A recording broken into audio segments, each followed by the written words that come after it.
Hello students, चलिए bottom gating system के ऊपर न्यूमेरिकल देखते हैं। क्वेश्चन है, in a sand casting operation the total liquid head is maintained constant such that it is equal to the mould height. The time taken to fill the mould with a top gate is given TA. If the same mold is filled with a bottom gate, then the time taken is TB. Ignore the time required to fill the runner and frictional effects. Then assume atmospheric pressure at the top of the molten metal surface and the relation between TA and TB we have to find out. तो चलिए देखते हैं question क्या बोलता है कि एक mould cavity है, उसे हमें टॉप गेटिंग सिस्टम से भी भरना है और बॉटम गेटिंग सिस्टम से भी भरना है। तो टॉप गेटिंग सिस्टम से अगर किसी मोल्ड कैविटी को हम फिल करते हैं तो वो कुछ इस प्रकार से करते हैं।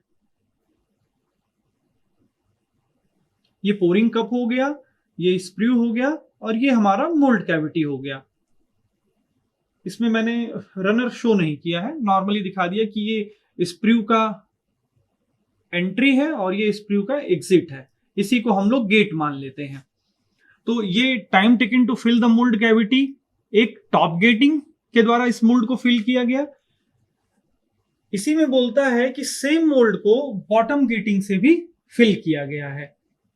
तो सेम मोल्ड कैविटी को बॉटम गेटिंग से भी फिल किया गया है। तो देख लेते हैं वो डायग्राम कैसा बन जाएगा। उसको यहां बना देता हूं मैं।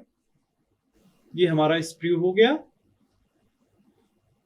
इसके बाद ये हमारा रनर हो गया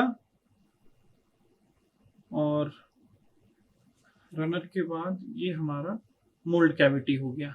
बस और आगे कर देता हूं इसको। ये हमारा मोल्ड कैविटी हो गया। तो इसी वाले मोल्ड कैविटी को पहले एक बार टॉप गेटिंग से फिल किया गया है और इसी मोल्ड कैविटी को एक बार बॉटम गेटिंग के द्वारा फिल किया गया है। ठीक है, तो यहां पे अब हमें फाइंड आउट करना है कि TFB क्या होगा। बॉटम गेटिंग के द्वारा फिल किए जाने में इस मोल्ड को कितना समय लगता है और टॉप गेटिंग के द्वारा इस मोल्ड कैविटी को फिल करने में कितना समय लगता है। सबसे इंपॉर्टेंट चीज जो दी हुई है वो ये दी हुई है कि ये जो HT है, टोटल हाइट, यहां देखिए हम लोग,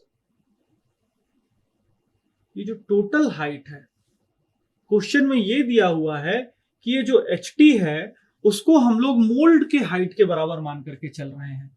ठीक है, क्वेश्चन में अगर स्टार्टिंग में हम लोग देखेंगे तो लिखा हुआ है the total liquid head is maintained constant such that it is equal to the mould height. तो ये क्वेश्चन में दिया हुआ है कि HT को हम लोग HM के बराबर मान करके चलेंगे।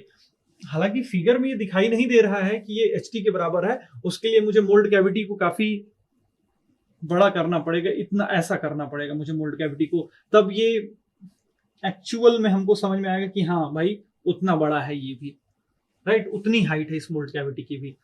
तो मोल्ड कैविटी का शेप अलग हो सकता है तो हाइट इसकी कम भी हो सकती है, उस हिसाब से हम लोग देख लें तो क्वेश्चन में गिवन क्या है? क्वेश्चन में गिवन है total height is equal to mould height और इसी के ऊपर पूरा क्वेश्चन होने वाला है। तो सबसे पहले एक्सप्रेशन देखते हैं हम लोग जो डिराइव किया था हम लोगों ने TFT के लिए। TFT के लिए जो एक्सप्रेशन हम लोगों ने डिराइव किया था वो था AM into HM, area of mould cavity and the height of mould cavity. इसको हम लोग वॉल्यूम ऑफ मोल्ड कैविटी भी कहते हैं, divided by AG into VG। VG क्या था हमारा? Under root 2G HT, total height. हम लोग अब देखेंगे बॉटम गेटिंग के लिए हम लोगों ने क्या डिराइव किया था, TFB। इसके लिए हम लोगों ने डिराइव किया था 2 into AM, area of the mould,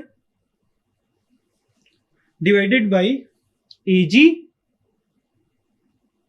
into under root 2G whole multiplied with under root HT minus under root HT minus HM।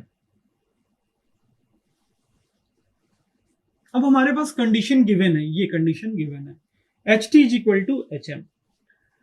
तो यहां पे तो HT को अगर हम HM कर दें तो ये पूरा स्टेप जो है ये जीरो हो जाएगा, कैंसिल आउट हो जाएगा, यानी HM माइनस HM जीरो हो जाएगा। और इस HT को मैं HM कर देता हूं, चलिए देखते हैं, is equal to 2 into AM।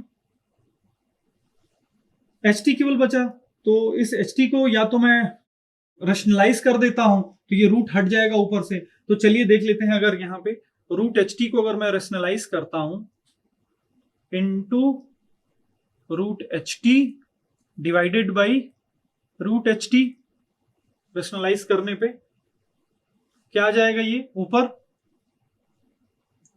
Root HT का whole square divided by under root HT, ये कैंसिल आउट हो जाएगा, क्या बचेगा HT by under root HT।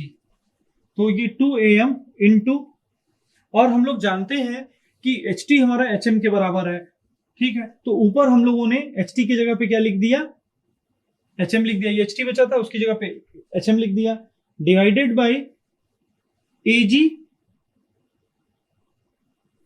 Into under root 2G, और अंडर रूट HT को हम मल्टीप्लाई करेंगे तो ये क्या आ जाएगा, अंडर रूट 2G HT। अब इसको हम इक्वेशन 1 मान लेते हैं, जो टॉप गेटिंग के लिए हम लोगों ने टाइम फाइंड आउट किया था, और इसको हम लोग TFB को इक्वेशन 2 मान लेते हैं। अब ध्यान से देखिए कि ये जो राइट हैंड साइड में जो एक्सप्रेशन हम लोग यहां पे देख रहे हैं, ये पूरा एक्सप्रेशन यहां पे हमको मिल रहा है, सेम एक्सप्रेशन मिल रहा है। इसका मतलब क्या हुआ, time taken to fill the mould cavity by bottom gating is twice the time taken to fill the mould cavity by top gating. यानी बॉटम गेटिंग में हमको TFB बॉटम गेटिंग के द्वारा अगर हम इसी मोल्ड कैविटी को फिल करेंगे, बॉटम गेटिंग के द्वारा अगर फिल करेंगे तो टॉप गेटिंग से 2 गुना टाइम लगेगा, यानी ये हो जाएगा फाइनल 2 इंटू TFT। ये हो गया हमारा फाइनल आंसर। जब मैंने डेरिवेशन कराया था बॉटम गेटिंग का, तब भी मैंने ये क्राइटेरिया और ये केस आपको समझाया था। तो देखिए, अगर ये गेट का क्वेश्चन है नॉर्मली, तो वो लोग पूछते हैं छोटे छोटे वेरिएशंस करके, वो ऐसे क्वेश्चंस पूछ देते हैं। तो फाइनल जो एक्सप्रेशन आएगा time taken to fill the mould cavity का, तो वो twice of the time taken to fill the mould cavity by top gating आएगा। So that's all for today's class. Thank you.